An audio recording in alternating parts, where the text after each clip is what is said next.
The radio crackled with static before the voice cut through like a blade through silence. Overwatch, this is Bravo 6. We are compromised. I say again, we are compromised. The transmission ended in gunfire and screaming. 3,000 feet above the Afghan mountains, Captain Raven Blackwood adjusted her grip on the cyclic of her Ah-64 Apache, the aircraft's twin General Electric T-700 turboshafts humming their deadly song beneath her. She had been watching the Courtyard through her target acquisition and designation system for 47 minutes, waiting for something that felt wrong from the moment the SEAL team touched down. The compound below looked like 1,000 others scattered across the Hindu Kush, mud brick walls weathered by decades of wind and war, flat rooftops that could hide anything, and shadows that seemed to move with malevolent purpose. But there was something else, something that made her skin crawl despite the familiar weight of her helmet and the reassuring vibration of $30 million of American engineering beneath her fingertips. The infrared signatures were all wrong. Too many heat blooms in the wrong places, too much movement for a supposedly abandoned Taliban stronghold. Overwatch copies Bravo 6, she transmitted back, her voice steady despite the ice forming in her stomach. I have eyes on your position. What's your status? The response came in the form of muzzle flashes erupting from every window, every rooftop, every shadow she had been watching. The SEALs were trapped in the center courtyard, pinned down by at least 40 fighters who had been waiting in perfect ambush positions. This wasn't random. This was orchestrated. Her weapons systems officer, Chief Warrant Officer Marcus Ghost Reeves, leaned forward in the front seat. Jesus Christ, Raven. They walked right into a kill box. His hands danced across the targeting systems, painting laser designators on the hostile positions, but the rules of engagement were clear. Too many unknowns, too much risk of civilian casualties in the surrounding structures. They couldn't just light up the entire compound. Overwatch, we need immediate fire support. The voice belonged to Lieutenant Commander Jake Viper Morrison, the SEAL team leader whose reputation preceded him like thunder before lightning.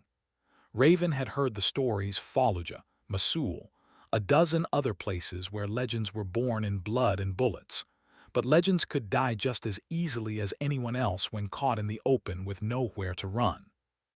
She banked the Apache into a tight orbit, scanning for options that didn't exist. The compound was a fortress, and the SEALs were caught in its heart like prey in a spider's web.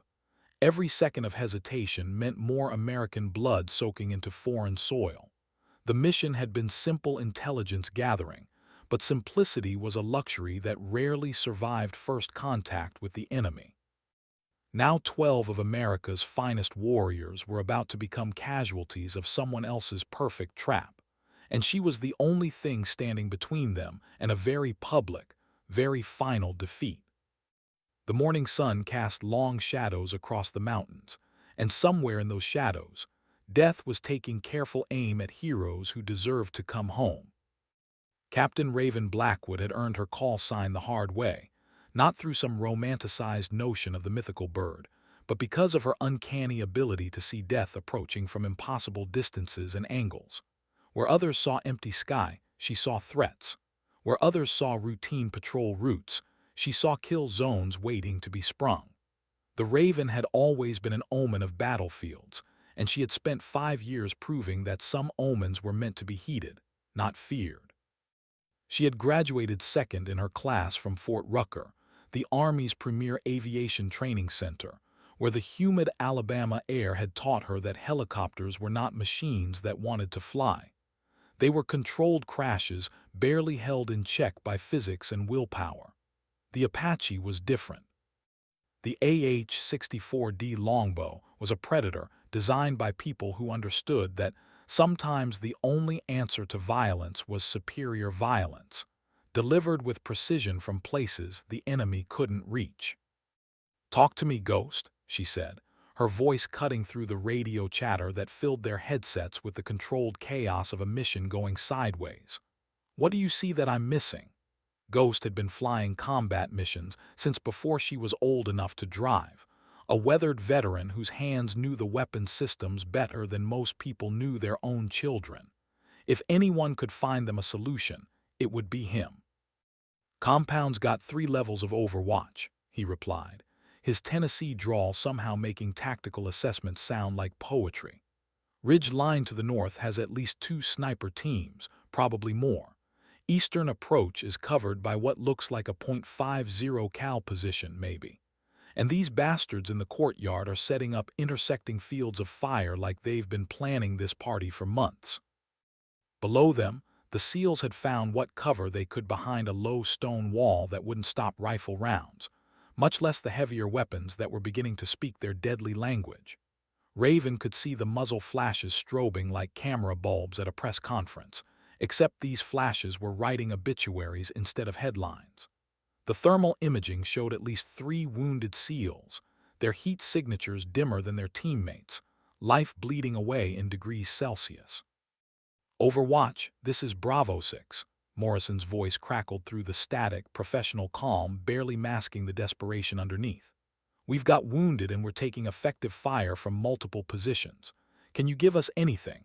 The question hung in the air like smoke from a funeral pyre.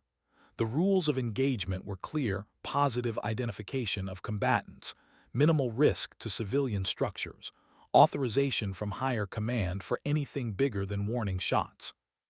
But rules of engagement were written by people who had never watched American warriors die, while lawyers debated the finer points of international law. Raven had seen too many good soldiers come home in aluminum boxes because someone in an air-conditioned office thought warfare could be conducted like a chess match, with rules and courtesies and timeouts for moral reflection. The radio crackled again. Any station, this is Bravo 2. Viper's down. I say again, Viper is down. The words hit Raven like a physical blow. Morrison wasn't just the team leader, he was the kind of operator who inspired confidence just by existing, the type of man who walked into impossible situations and walked back out because failure simply wasn't in his vocabulary. She banked the Apache harder, feeling the G-forces press her deeper into her seat, scanning the compound with new urgency. Somewhere in that maze of mud and stone and death, America's best were fighting for their lives against an enemy that had prepared for this moment with the patience of the grave. The morning was still young, but it was already shaping up to be the kind of day that ended with flag-draped coffins and letters to families who would never be the same, unless she could find a way to change the ending of a story that seemed determined to write itself in blood. The sky above Afghanistan was the color of old brass, tarnished by years of war and regret, and somewhere in that vast emptiness, a raven was about to discover exactly what her wings were worth. Ghost's fingers moved across his console with the fluid precision of a pianist playing a deadly concerto. Range to target, 2,000 meters. Wind speed, 8 knots from the southwest. We've got a narrow window before those ridge line snipers zero in on the boys.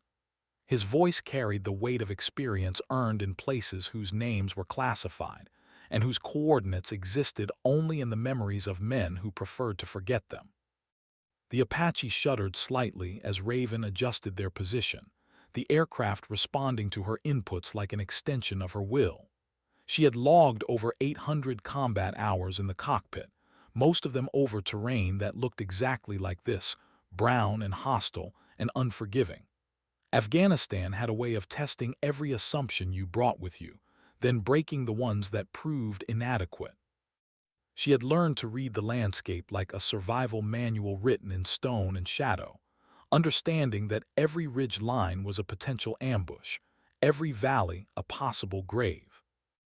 Bravo 6, this is Overwatch, she transmitted, her voice steady despite the chaos unfolding below. We're tracking multiple hostile positions. Can you mark your exact location with IR strobe? The question was tactical necessity disguised as routine procedure. In the infrared spectrum, the difference between friend and enemy was often measured in the split-second recognition of a chemical light stick or the distinctive heat signature of American equipment. Negative, Overwatch. Strobes are compromised. They're using our own tech against us.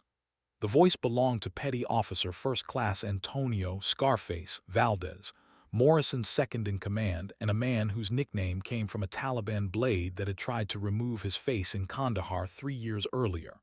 The scar tissue had healed, but the memory hadn't, and it had made him into the kind of warrior who understood that survival was a skill that required constant practice.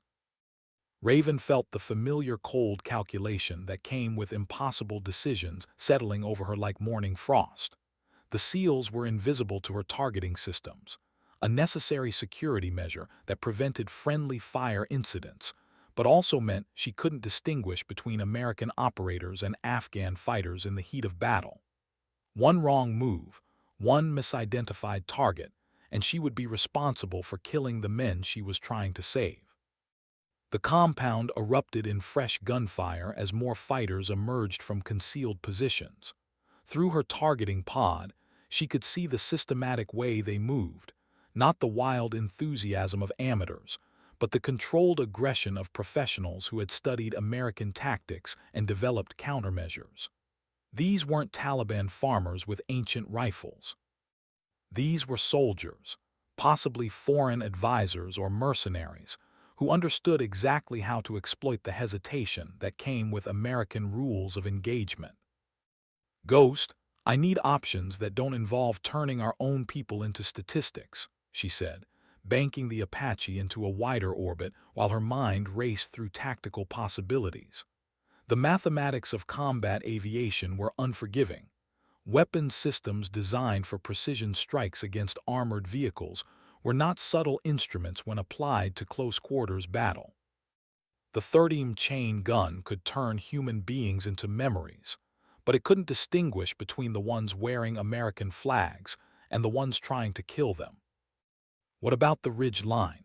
Ghost suggested, his targeting laser painting invisible marks on the mountainside where muzzle flashes had revealed sniper positions. "If we can suppress the overwatch, maybe the boys can maneuver to better cover." It was sound tactical thinking, but it relied on assumptions that might prove fatal. The ridge was 800 meters from the courtyard, close enough for precision rifle fire, far enough to provide some margin for error in target identification. Below them, the stone courtyard had become a cauldron of violence and desperation. The SEALs had managed to drag their wounded into the minimal shelter provided by an old well, but they were still pinned down by interlocking fields of fire that seemed designed by someone who understood exactly how American special operations teams moved and fought. Every tactical doctrine they had been taught, every standard operating procedure they had rehearsed, was being systematically countered by an enemy that had been waiting for exactly this scenario.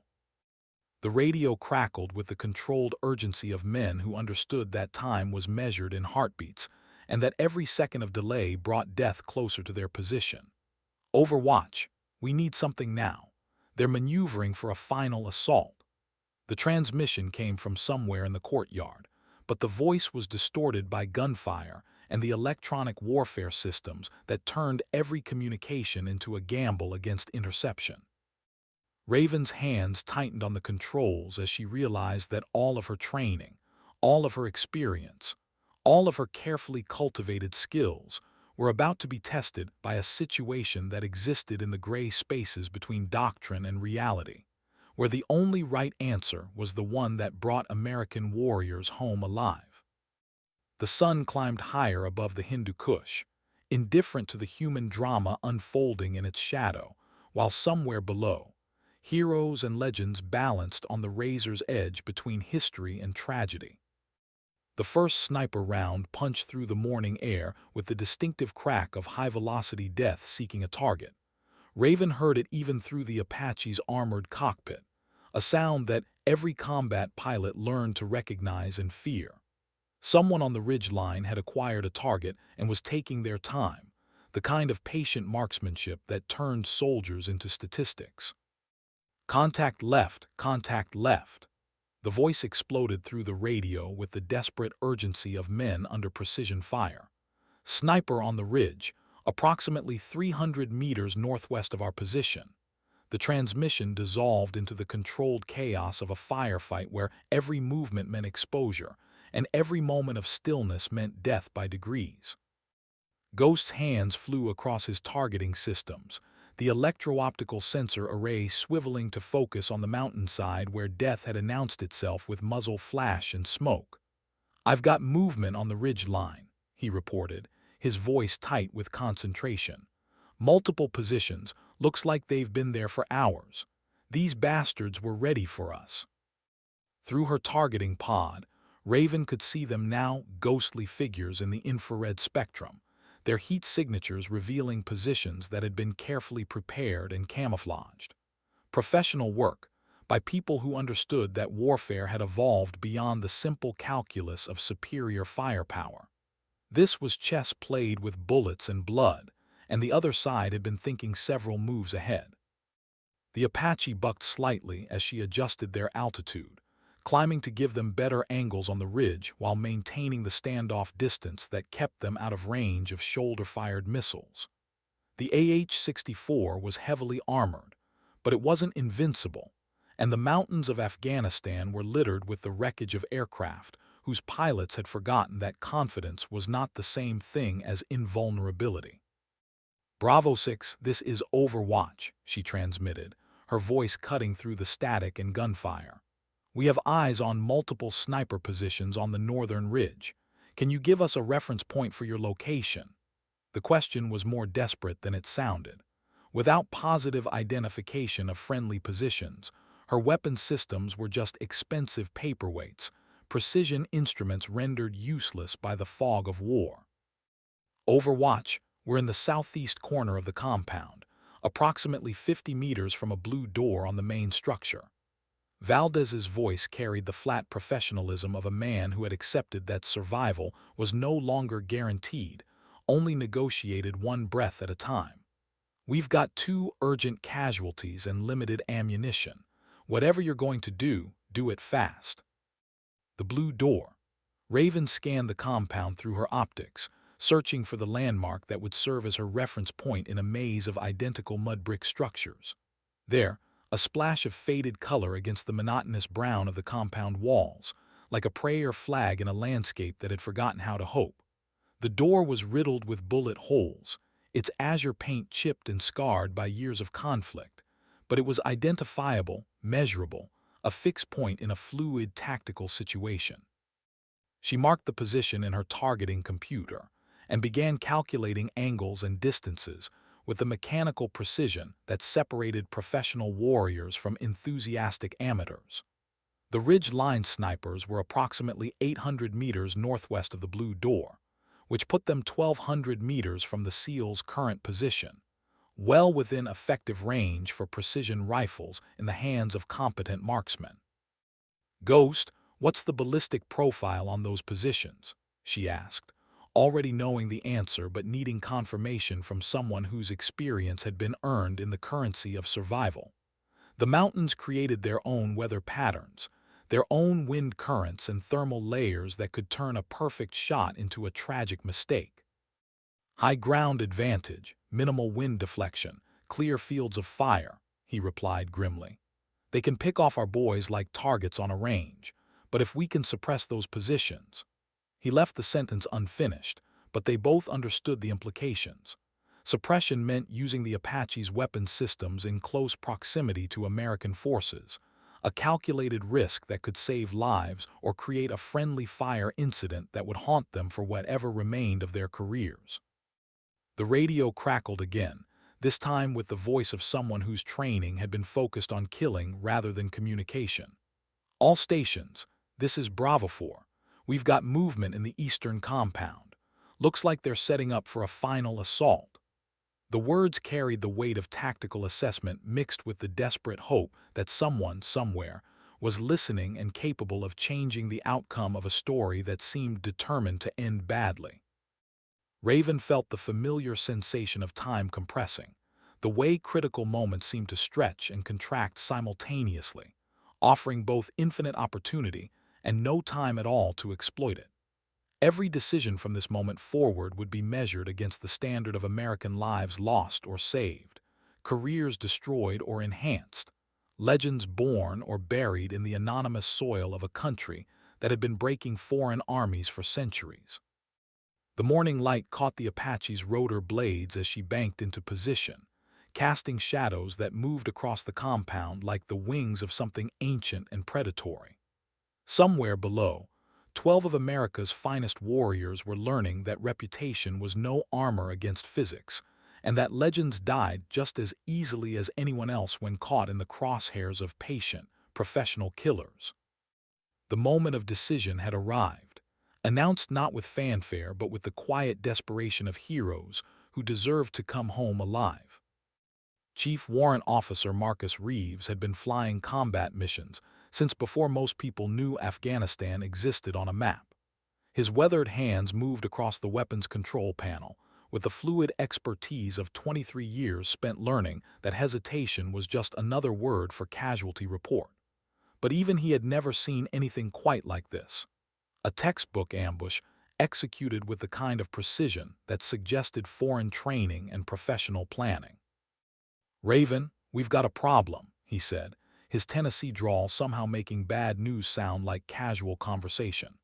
"Those sniper positions on the ridge, they're not Taliban." Through the targeting system's magnification, he could see details that told stories to anyone who knew how to read them. The camouflage was too sophisticated, the positions too well prepared, the fields of fire too carefully calculated for fighters who had learned warfare in mountain caves and Pakistani madrasas. "What are you seeing?" she asked, her voice tight with the concentration required to fly a complex weapons platform while processing tactical information that could mean the difference between success and catastrophe. The Apache responded to her control inputs like a thoroughbred racehorse, sensitive to every touch and capable of violence that could reshape the battlefield in seconds. Equipment signatures suggest thermal optics, probably Russian or Chinese manufacture. Positioning indicates formal military training, not insurgent tactics. Ghost's assessment carried the weight of experience earned in Iraq, Syria, and half a dozen other places where American forces had encountered advisors and volunteers whose presence was never officially acknowledged by their parent governments. "We're looking at professional soldiers, probably special operations equivalent." The implications hit Raven like a physical blow. Professional snipers meant precision marksmanship trained to military standards, equipped with optics that could put rounds through targets at distances that turned American body armor into expensive false confidence. The SEALs below weren't just facing Taliban fighters with captured weapons. They were up against an enemy that understood American tactics because they had studied them, countered them, and prepared specifically to defeat them. "Overwatch, this is Bravo 4, the radio crackled with renewed urgency. "We've got movement in multiple compounds. This isn't just one ambush site. They've got interlocking positions across the entire valley." The transmission came from Petty Officer Second Class David Prophet Kim, the team's communications specialist whose call sign had been earned through an uncanny ability to predict when missions were about to go sideways. Raven expanded her tactical display, the digital map overlaying her direct observation with intelligence data that painted a picture of systematic preparation. The compound where the SEALs were trapped wasn't an isolated target. It was the center of a web that stretched across 3 kilometers of valley floor, with predetermined fields of fire, escape routes, and rally points that suggested months of planning and reconnaissance. "Jesus Christ," she whispered, the profanity slipping past her professional composure as the scope of the trap became clear. They didn't just set up an ambush, they built a killing field. The realization carried implications that reached far beyond the immediate tactical situation. Someone had known the SEALs were coming, had known their likely approach routes and target priorities, had prepared with the kind of detailed intelligence that suggested either a security breach or surveillance that had been ongoing for weeks. Ghost's voice carried a grim appreciation for their enemy's professionalism. "Whoever planned this understands how we operate. They know our doctrine, our procedures, our equipment capabilities." His hands never stopped moving across the targeting systems, but she could hear the respect in his voice. The kind of acknowledgement that one professional warrior gave to another, even when that acknowledgement came with bullets and blood. The radio erupted with automatic weapons fire so close to the microphone that the transmission distorted into electronic chaos. When it cleared, Valdez's voice cut through the static with the flat calm of a man who had moved beyond fear into the crystalline clarity that came with accepting death as a tactical variable. Overwatch, they're inside the compound. I say again, hostiles have breached the perimeter. Through her optics, Raven could see muzzle flashes erupting from positions that had been empty seconds before. The enemy wasn't just well-positioned. They were mobile, moving with the coordinated precision of soldiers who had rehearsed this exact scenario until every movement was instinctive. The SEALs were being compressed into an ever-smaller defensive perimeter, their options disappearing with each passing second. Range to target is now 1,100 meters, Ghost reported, his voice steady despite the desperation of the tactical situation. Wind speed has shifted to 12 knots from the east. We have authorization for defensive fires to protect friendly forces. The words carried the weight of military doctrine that balanced the need to save American lives against the risk of collateral damage. Rules of engagement that had been written by lawyers who had never watched heroes die, because someone in an office was worried about international law. Raven felt the Apache respond to her control inputs as she maneuvered for a better firing position, the aircraft's sensors painting the battlefield with invisible beams of coherent light that turned chaos into geometry. Every position, every distance, every angle was measured and calculated with the precision of an instrument designed to bring death to those who deserved it while sparing those who didn't. But precision was only as good as the information it was based on, and in the swirling confusion of close-quarters battle, the difference between friend and enemy was sometimes measured in fractions of seconds and degrees of certainty that no targeting system could guarantee. The morning sun continued its climb above the Hindu Kush, indifferent to the human drama unfolding below, while somewhere in the maze of mud and stone and violence, American warriors fought for their lives against an enemy that had planned for this moment with the patience of the grave and the precision of professional killers. Lieutenant Commander Jake Morrison had been unconscious for exactly 4 minutes and 37 seconds when the first mortar round detonated in the courtyard. The explosion brought him back to awareness with the violent clarity that came with concussion, and the immediate understanding that consciousness was not necessarily a gift when it returned you to a world where death was conducting a systematic inventory of American lives. Blood ran down his face from a scalp wound that felt worse than it was, but head wounds bled dramatically, and his vision was blurred enough to make target identification an exercise in optimistic guessing. The stone wall that had provided cover was now decorated with fresh scars from bullets that had been seeking him specifically, and he could hear Valdez coordinating the team's defensive positions with the calm professionalism of a man who had never met a hopeless situation. He couldn't make marginally less hopeless through superior tactics and controlled violence. "Vipers back up," he transmitted, his voice hoarse but steady. "What's our tactical situation?" The question was routine, but the answer would determine whether they were fighting for time or fighting for their lives, whether extraction was possible or whether they were about to become another intelligence briefing about American casualties in a war that most people had forgotten was still being fought. "Sir, we're in deep shit," came the immediate reply from Hospital Corpsman Second Class Rebecca Angel Santos, the team medic whose call sign had been earned through a combination of medical skill and a tendency to appear at exactly the moment when someone needed saving. "2 urgent casualties, limited ammunition, and the bad guys have us surrounded with professional overwatch. We need extract or air support in the next 10 minutes, or we're going to become a statistic." Morrison's tactical assessment was instantaneous and grim. The compound had been designed as a trap, with interlocking fields of fire that turned every movement into exposure and every defensive position into a temporary delay rather than genuine cover. The enemy had studied American special operations tactics with the dedication of students preparing for final examinations, and they had clearly passed with honors. "Overwatch, this is Bravo 6, he transmitted, his voice carrying the controlled urgency of a leader who understood that leadership sometimes meant asking for miracles from people who were professionally trained to deliver them. We need immediate close air support. Danger close authorization is approved for all positions outside a 50-meter radius from the blue door." The transmission was both a tactical request and a desperate gamble. Danger close meant accepting the risk of friendly fire in exchange for the overwhelming violence that modern attack helicopters could deliver. It meant trusting that the pilot above them possessed not just the technical skills to operate complex weapon systems, but the judgment to distinguish between American lives that needed saving and enemy positions that needed destroying.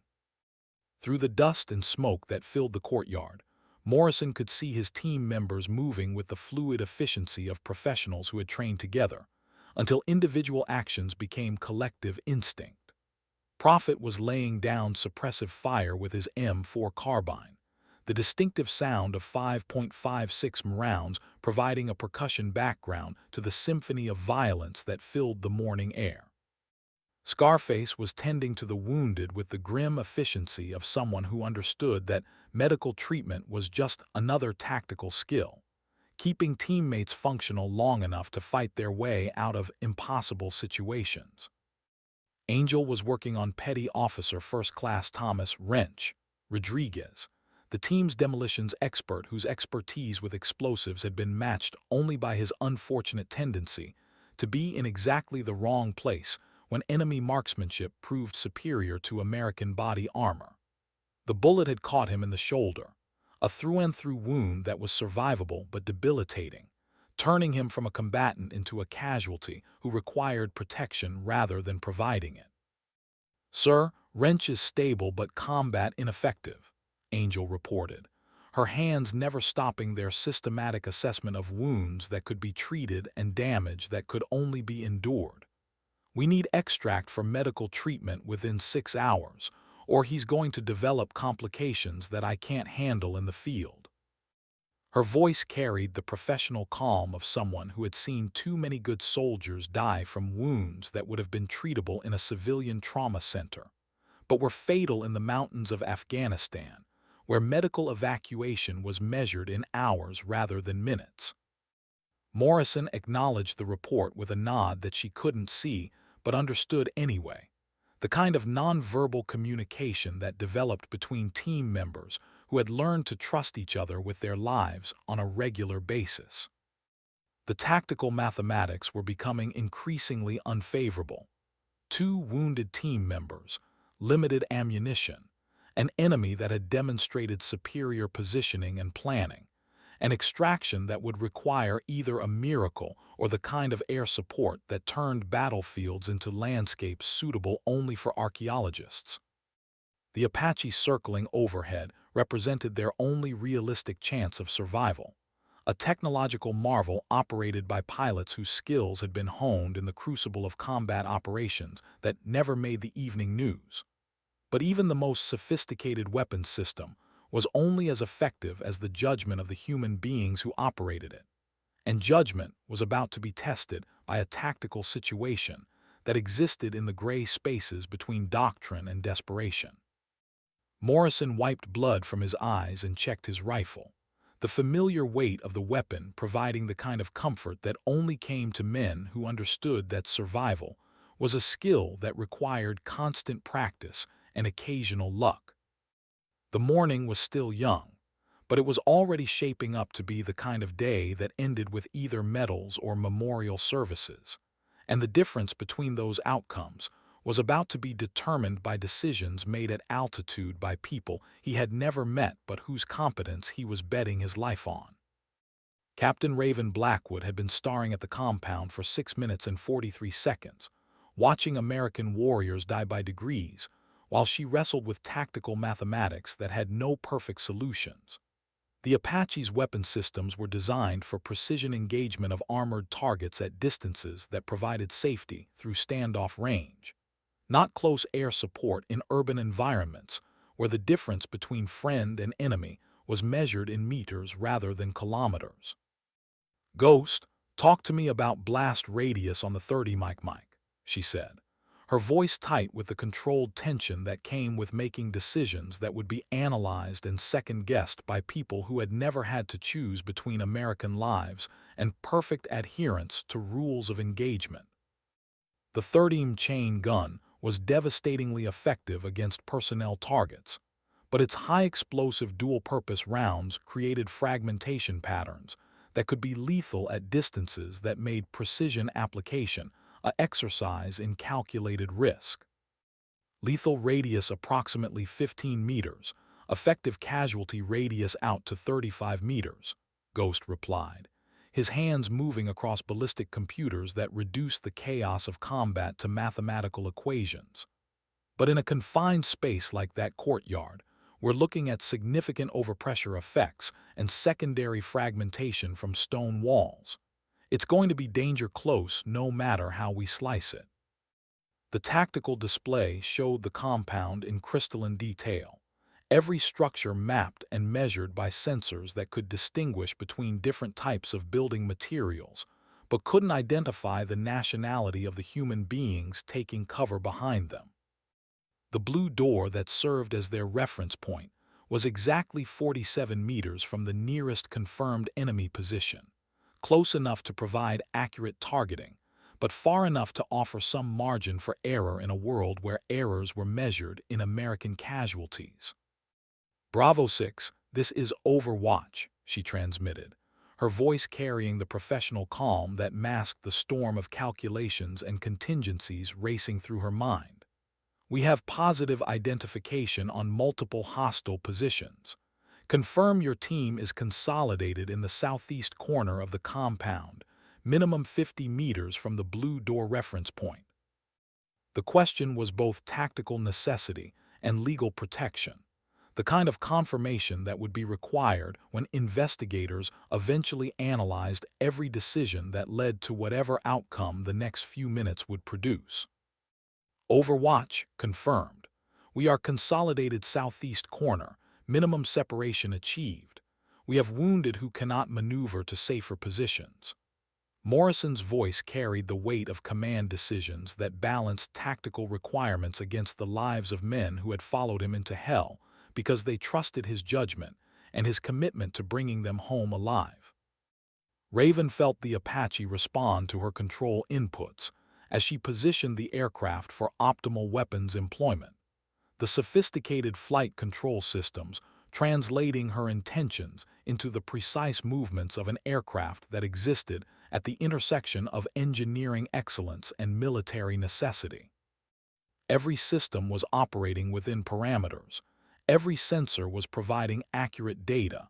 Every weapon was ready to deliver the kind of violence that could reshape tactical situations in seconds.